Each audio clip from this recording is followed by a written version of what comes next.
அகதியாக தான் வாழ்ந்துருக்கிறோம். நாங்கள் ஏர்போர்ட்டுக்கு பக்கத்தில் எங்களை காணியை எங்களை காணியை சுவரிக்கணும்.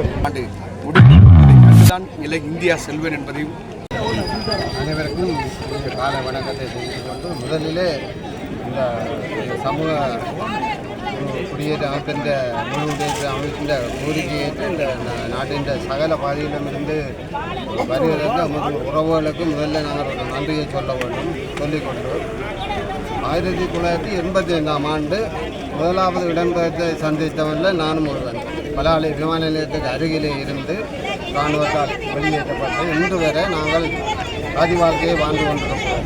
எங்களோடு சேர்ந்து இன்றைக்கு பல ஏக்கர் கணக்கான நிலங்களே இராணுவம் தங்களுடைய கையப்படுத்தி தங்களுடைய கட்டுப்பாடுகளை வைத்துக்கொண்டு ஏதுமற்ற ஒரு பாவனையே இல்லாமல் வெறும் காணிகளை அவர்கள் வைத்து கொண்டிருக்கிறார்கள். நாங்களே நீண்ட காலமாக இவ்வளவோ அமைதி வழியில் பேச்சுவார்த்தைகள் அதுகள் எதுவுமே செய்து பார்த்தோம், எதுவுமே சாத்தியப்படையில்லை.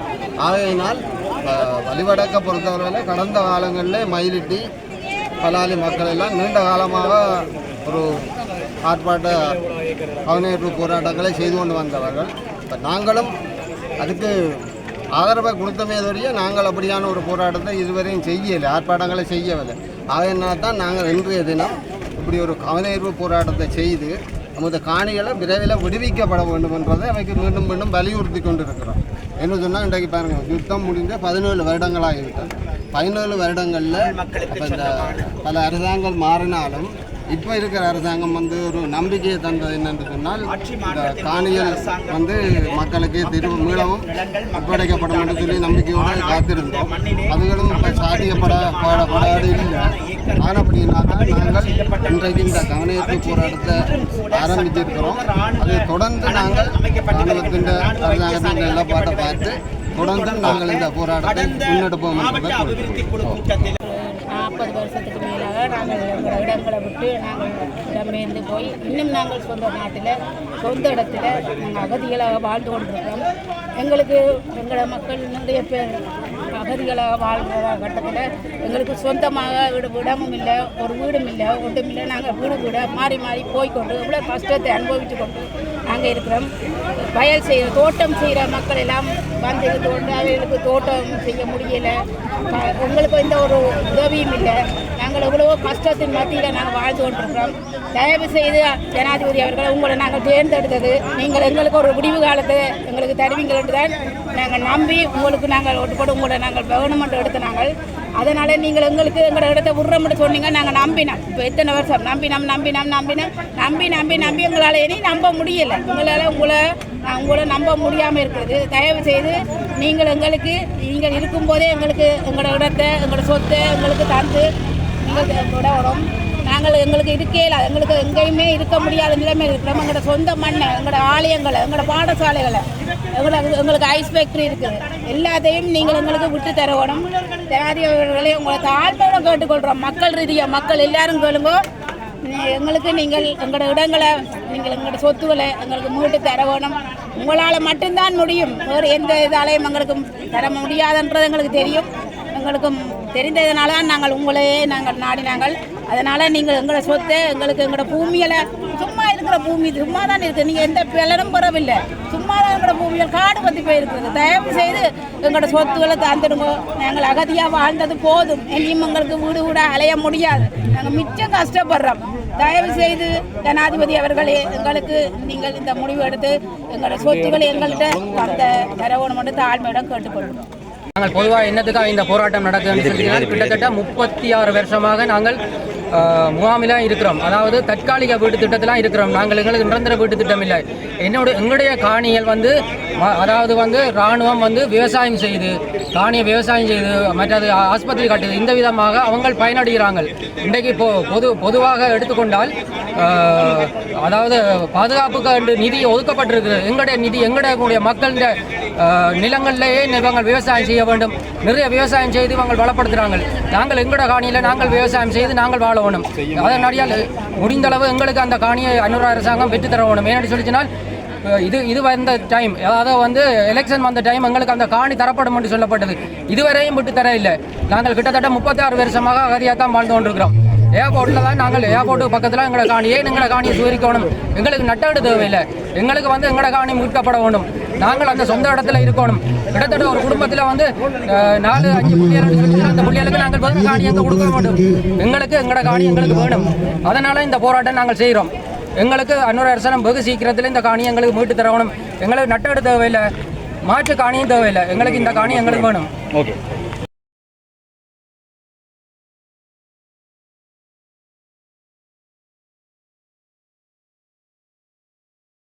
விவசாயம் செய்த எங்களுடைய பாட்டனும் கூட்டனும் விவசாயம் செய்த அந்த நிலங்களிலே நாங்களும் சென்று விவசாயம் செய்ய வேண்டும், எங்களுடைய வாழ்வாதாரத்தை நாங்கள் பெருக்கிக் கொள்ள வேண்டும் என்ற அந்த நிலையோடு நாங்கள் ஏக்கங்களோடு வாழ்ந்து கொண்டிருக்கின்றோம்.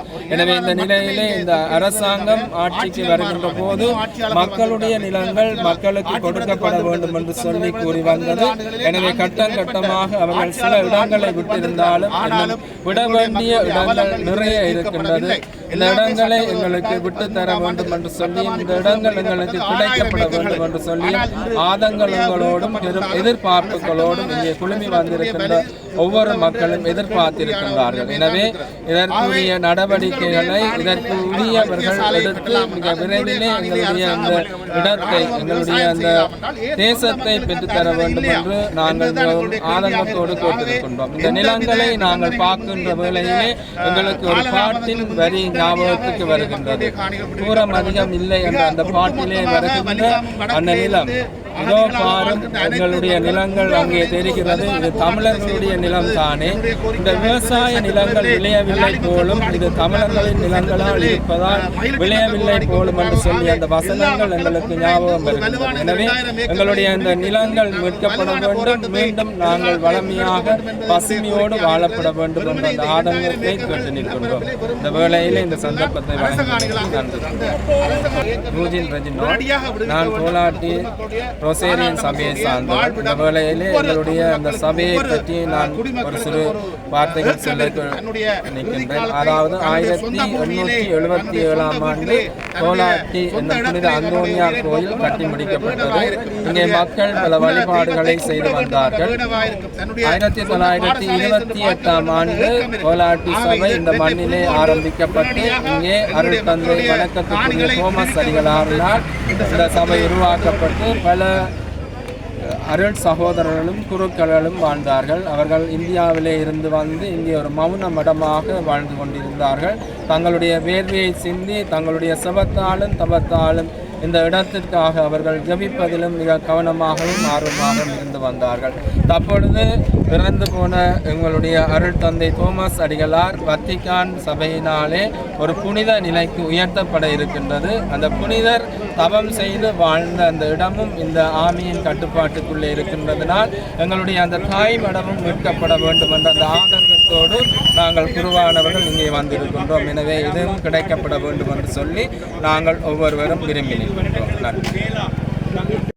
அவர்கள் அடக்கம் செய்யப்பட்டிருக்கின்ற கல்லறைகள் இவற்றையெல்லாம் காணுகின்ற பொழுது இந்த சபையில் சேர்ந்து ஜெபமாலை மாதால் மௌன சபையில் சேர்ந்து இந்த தேசத்திற்கு வந்து பணியாற்றுவதில் பார்க்கின்ற பொழுது என் கண்களில் கண்ணீர் வருகிறது.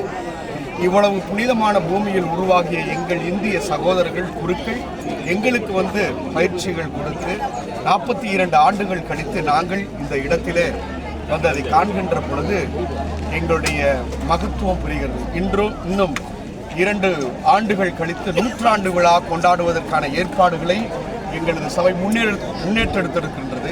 இந்த முன்னேற்பாடுகளுக்கு மத்தியிலே நான் விரும்புவது எங்களது ஞான பிதா தோமஸ் அடிகள் ஆரம்பித்த இந்த பூமியில, இந்த தோளகட்டி புண்ணிய பூமியில இந்த மக்களோடு இணைந்து இந்த விழாக்களை கொண்டாட வேண்டும். காரணம், நாங்கள் விடுதலை என்று சொல்லுகிறோம், ஆனால் இன்னும் எங்கள் தேசத்திலே அகதியாக வாழுகிறோம் என்பதை காணுகின்றோம். அது கண்கூடாக காண்கின்ற ஒன்றாக இருக்கிறது. ஏன் எங்களது பூமி எங்களுக்கு தர மறுக்கப்படுகிறது? கொடுக்கப்பட வேண்டும். நாங்கள் எங்களது பூமியில் நாங்கள் சுதந்திரமாய் வாழ வேண்டும் என்பதை கேட்பதில் உரிமையை கோருகிறார்கள்.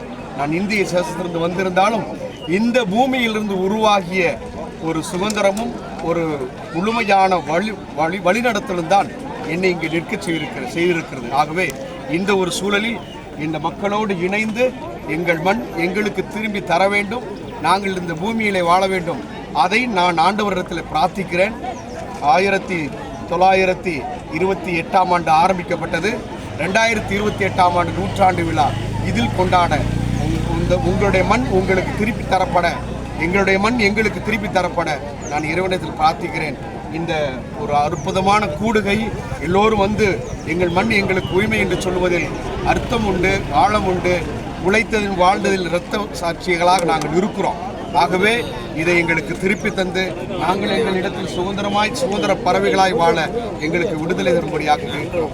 எங்களுடைய கோரிக்கையை ஏற்று மிக விரைவிலே அதை செய்து தர அரசுக்கு நாங்கள் கோரிக்கை விடுக்கிறோம். நன்றி.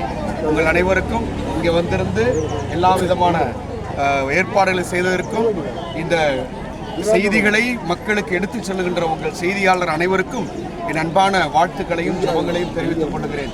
2028ஆம் ஆண்டு எங்களது சபையினுடைய நூற்றாண்டு விழா எங்களது ஞானப்பிதா வாழ்ந்த இடத்திலே கொண்டாடுவோம். அதற்கு விடுதலை கிடைக்கும். இந்த மண் எங்களுக்கு திரும்பும் என்று சொல்லி முடிக்கிறேன். எங்கள் மண் எங்களுக்கு வேண்டும், எங்களிடம் எங்களுக்கு வேண்டும், நாங்கள் அதில் பயிர் செய்ய வேண்டும், எங்கள் குடும்பங்கள் எங்கள் ஊர்கள் வாழ வேண்டும் என்று நான் வாழ்த்தி, நான் எதிர்நோக்கி இருக்கின்ற 2028ஆம் ஆண்டு முடிந்து விடுவதை கண்டுதான் இந்தியா செல்வேன் என்பதையும் சொல்லிக்கொள்ள விரும்புகிறேன். நன்றி. வீடு கட்டி குடிவரல் செய்து ஒரு கிழமையில ஊடப்பட்டு ஓடிக்கிறார். அப்படிப்பட்ட ஒரு துன்பகரமான வரலாற்றில் இருக்கிறவர்கள் அன்றைக்கு அந்த வீட்டை கட்டி வெளியேறிய அப்பா இந்த உயிரோட இல்லை. அந்த அப்பா அந்த பிள்ளையோ இல்லை பேர பிள்ளைகளோ அந்த உறவுகளோ அங்கே போய் குடியேறது தயாரான நிலைமையில் இருக்கிறாங்க. சில இடங்களில் நீங்கள் சொல்லுவீங்கள், நாங்கள் மீள குடியேற விட்ட நிலங்களில் மக்கள் வந்து குடியேறையில் என்ற ஜனத்தொகையில் என்ற ஒரு குற்றச்சாட்டை வைப்பீர்கள். ஆனால் நாங்கள் இந்த இடத்துல சவால் விட்டு அடித்து சொல்கிறோம், நீங்கள் இந்த ரூட்டை திறந்து விடுற பட்சத்தில் நிச்சயமாக அங்கே உடனடியாக குடியேறது எங்களுடைய மக்கள் ஆர்வமாகவும் அக்கறையாகவும் இருக்கிறார்கள். ஏனென்றால் இங்கே திரும்ப திரும்ப வலியுறுத்தி கூற வேண்டிய ஒரே ஒரு விடயம், எங்களுடைய காணி எங்களுக்கு தேவை என்ற ஒற்றை இலக்கோடு எங்களுடைய மக்கள் காத்திருக்கின்றார்கள். எனவே நீங்கள் என்றைக்கு விடுகிறீர்களோ உடனடியாக குடியேறுவார்கள். அது மட்டுமல்ல, இங்கே எங்களுடைய பிரதான வீதியோரமாக மக்களுடைய குடியிருப்பு, அதாவது சாதாரணமாக ஒரு பொதுமகன் இன்னொரு பொதுமகன் காணிகளை அத்துமீறினாலே அதுக்கு நீங்கள் சட்ட ரீதியான நடவடிக்கைகள் என்று அவர் எடுக்கிற வழக்கம். ஆனால் இங்கே தனியாருடைய குடியிருப்பு நிலங்களிலே இராணுவ வைத்தியசாலை என்பது அமைக்கப்பட்டிருக்கின்றது என்பது, அதாவது பிரதேச சபை சட்டங்களுக்கோ அல்லது இலங்கை நாட்டினுடைய ஏனைய குற்றவியல் சட்டங்களுக்கோ உட்படாமல் தன்னிச்சையாக கட்டியிருப்பது என்பது அவர்களுடைய அடிப்படை மனித உரிமை மீறல் என்பதை இந்த இடத்தில் நாங்கள் வலியுறுத்தி கூறுவதோடு, நிச்சயமாக இங்கே தங்களுடைய நோக்கங்களுக்காக அல்லது குற்றச்சாட்டுகளுக்காக இங்கே கூடியிருக்கின்ற எங்களுடைய மக்களின் பிரச்சனைகள், அதாவது எமது நிலம் நமக்கு வேண்டும் என்ற விடயம் உட்பட எல்லா விதமான பிரச்சனைகளுக்கும் நீங்கள் நியாயமானதும் சட்ட ரீதியான ஒரு தீர்வு எங்களுக்கு தருவீர்கள் என்ற நம்பிக்கையோடு தான் நாங்கள் இந்த இடத்துல கூடியிருக்கின்றோம்.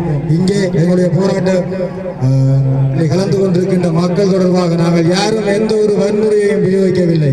அகிம்சை வழியிலே எங்களுடைய நியாயமான அடிப்படை மனித உரிமை மீறல் குறித்து தான் இங்கே பேசிக் கொண்டிருக்கின்றோம். நிச்சயமாக இந்த அரசாங்கம் ஆட்சிக்கு வரும்போது சொன்னதை போன்று மக்களுடைய நிலம் மக்களுக்கே சொந்தம் என்று சொன்னதை போன்றும், அதே போல மக்களுடைய துன்ப துயரங்களை கண்டு கடந்து போராட்ட சூழ்நிலைகளை சந்தித்து வந்தவர்கள் நாங்கள் என்று குறிப்பிட்டதை போன்றும் உண்மையும் விசுவாசமும் இருக்கின்ற ஒரு கட்டமைப்பாக இந்த அரசாங்கம் இருக்குமாக இருந்தால் நிச்சயமாக எங்களுடைய இந்த நியாயமான பிரச்சனைக்கு, நியாயமான கோரிக்கைக்கு தீர்வு கண்டு எங்களுடைய நிலங்களை நியாயபூர்வமாக விடுவிக்க வேண்டும் என்பதை மீண்டும் மீண்டும் வலியுறுத்தி கொள்கிறோம்.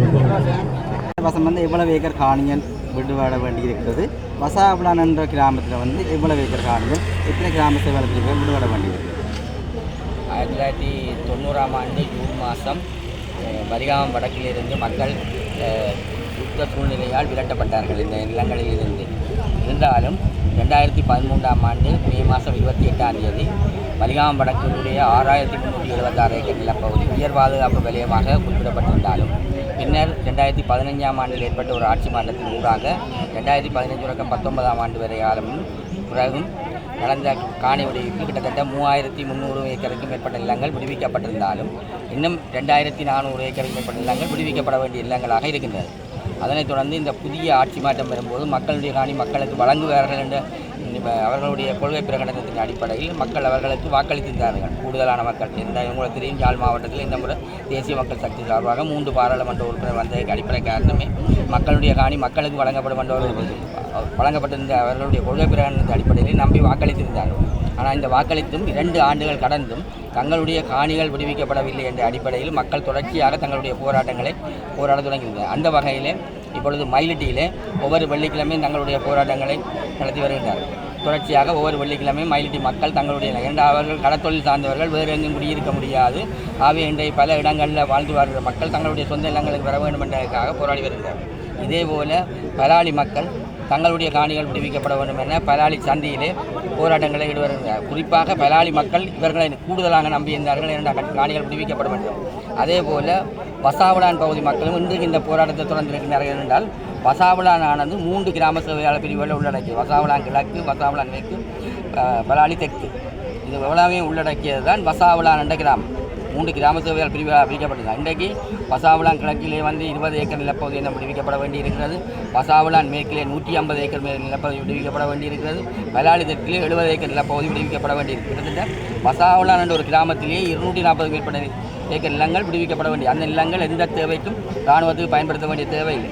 அதை விட வசாவளானில் பிரதான முக்கியமாக இருக்கின்ற இண்டஸ்ட்ரி வேலுப்பிள்ளை வித்தியாசாலை 350 மாணவர்களுக்கு மேலே இன்றைக்கு வசாவளான் மகாவித்தியாலயத்தின் மைதானத்திலே உபரத்திலே பல தூசுகளோடு பணிந்து வருகின்ற நிலங்களாக பிரதேசமாக காணப்படுகின்ற நிலையமே இருக்குது. ஆகவே இந்த பிரதானமான பாடசாலை, அதை விட பாரம்பரியமான எங்களுடைய ஆலயங்கள், இந்த ஆலயங்கள் கூட இன்னும் விடுவிக்கப்படாமல் இந்த வசாவளானில் இருக்கின்றது. ஆகவே இந்த மக்களுடைய காணிகள் உடனடியாக விடுவிக்க வேண்டும். ஏன்னா இங்கே இந்த தேவையும் இல்லை. அதே போல் தனியார் காணியிலே ஏற்கனவே இந்த வைத்தியசாலை கட்டுறது இடைநிறுத்தப்பட வேண்டும். மக்களுடைய காணி மக்களுக்கு வழங்கப்பட என்ற அடிப்படையிலேயே நாங்கள் மாவட்ட ஒருங்கிணைப்பு குழுவிலே ஒரு தீர்மானம் எடுக்கப்பட்டு வைத்தியசாலை நிறுத்தப்பட வேண்டும்.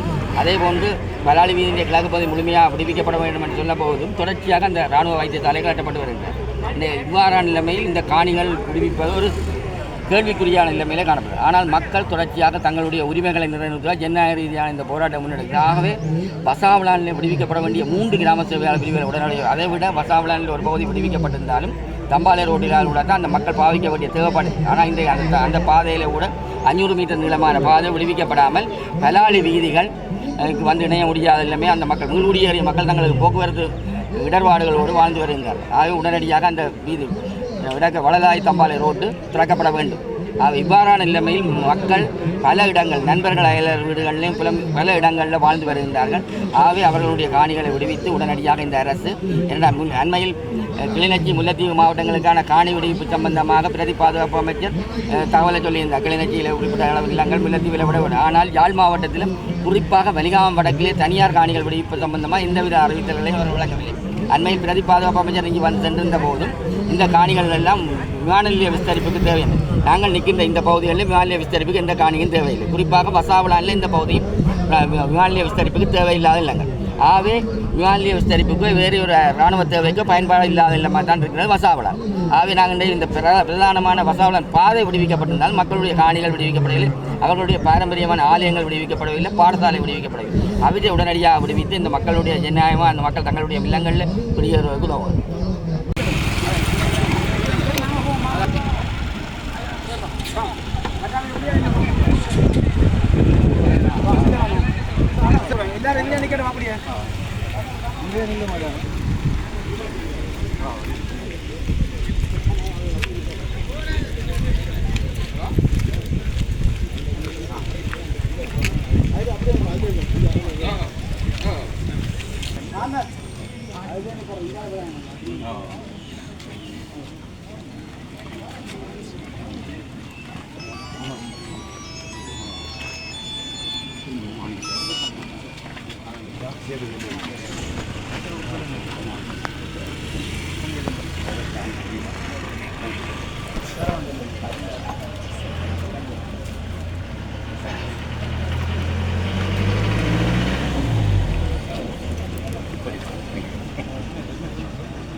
எல்லாரும் ஜனாதிபதிகள் எல்லாரும் மாறி மாறி மாறி வந்து கோடிக்கெல்லாம் நிறுத்தினோம். எங்களோட இடத்தோட நாங்கள் கேட்க வர மாட்டோம். எத்தனை குடும்பங்கள் எத்தனை புள்ள அனாதையா தாயில தோப்பன் இல்லை அனாதையா தான் பாடுறோம். இது தமிழனுக்கு இது என்ன நிதியா? இது என்ன நிதியா தமிழனுக்கு? தமிழனுக்கு என்ன நிதியா? போட்டு கேட்கறது விடுறோம். நாங்களும்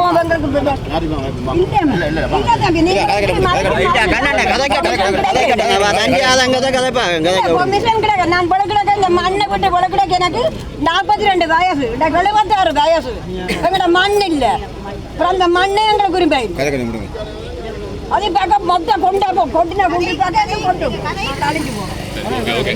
எங்களோட பேரை புள்ள பூட்ட எங்களோட பேரை புள்ள பூட்ட எங்களோட இடத்த காடு அப்பம்மாண்ட நாங்களே எங்களோட காட்டுறோம். நான் அபிமானம் இருக்கிறது. என்ன எண்ணி வார ஜனாதிபதிக்கோ யாருக்கோ ஒரு போட்டு போடாதான் கொடி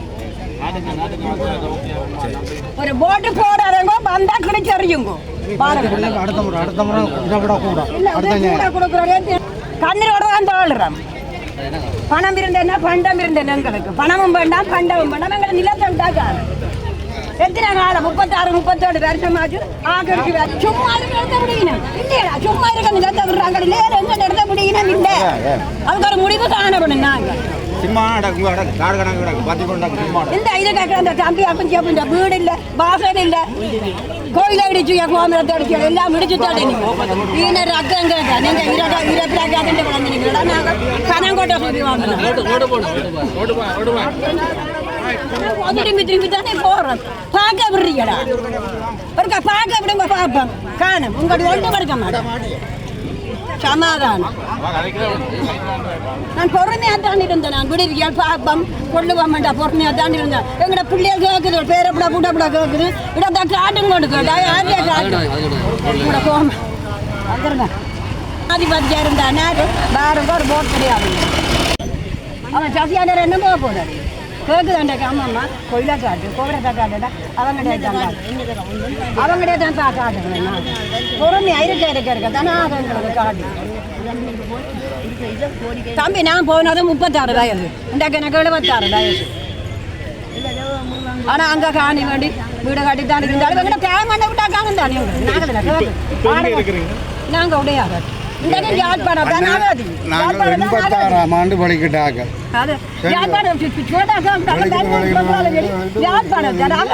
வாடகைக்கு தான் இந்த பேரை நாங்க கேட்போம். சும்மா கிடக்கிற காடு கிடம்பி எல்லாம் விடுறாங்க. இதான் முடியும். இந்த மூளை குத்து வச்சுட்டு என்ன தெரியுது? இந்த மூளை குத்த சின்னல இருந்து கும்பிட்டு பிள்ளையாருக்கே போகலாம் இருக்கு. இவங்க குத்த கோயிலுக்கு போகாம இருப்பாங்களா? நாங்க குத்த கோயிலுக்கு போய் கும்பிடாம இருப்பாங்களா?